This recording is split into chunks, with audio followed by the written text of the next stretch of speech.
நீங்கள் பாருங்கள், கம்பு சில சொக்கஞ்செடி நிறைய இருக்குது.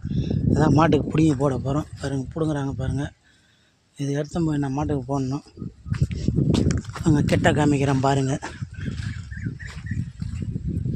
கம்பு சரியாக முளையலை, சொக்கஞ்செடி தான் முளைச்சிக்குது நிறைய. போதும் விடு, மாட்டுக்கு பிடிங்கி போடுறோம் பாருங்கள் நண்பர்களே. நீங்களும் விவசாயம் இருந்தால் சப்போர்ட் பண்ணுங்கள், சப்ஸ்கிரைப் பண்ணுங்கள், லைக் பண்ணுங்கள்.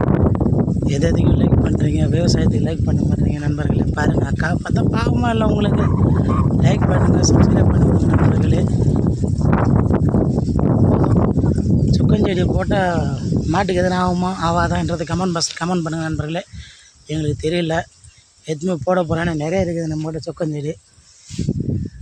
எதுவுமே மாட்டுக்கு தான் போட போகிறோம்.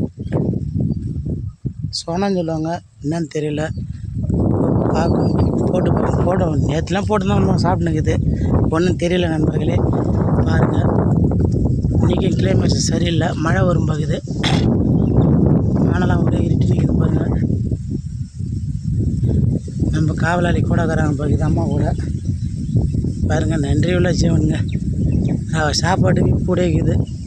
நம்ம கொல்லே தான் இருக்கு அந்த நாய்ங்க, 4 நாய்க்குது பாருங்கள்.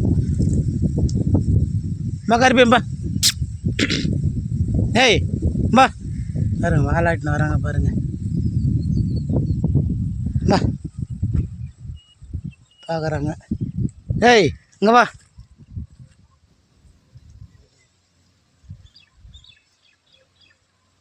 ஏதோ நாய் ஒன்று பார்த்துச்சு தேத்தின்னு போகுது.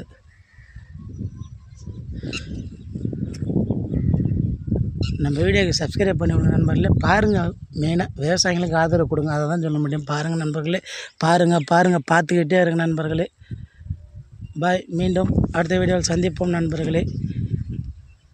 இப்போ அள்ளிமே போடும் மாட்டுக்கு, மாடு பசியில் இருக்கும். பால் கறந்தாச்சு. சொக்கஞ்செடி தெரியுங்களா பாருங்கள் உங்களுக்கு. எங்கள் ஊர் பக்கம்லாம் அதுக்கு பேர் சொக்கஞ்செடி தான் சொல்லுவாங்க.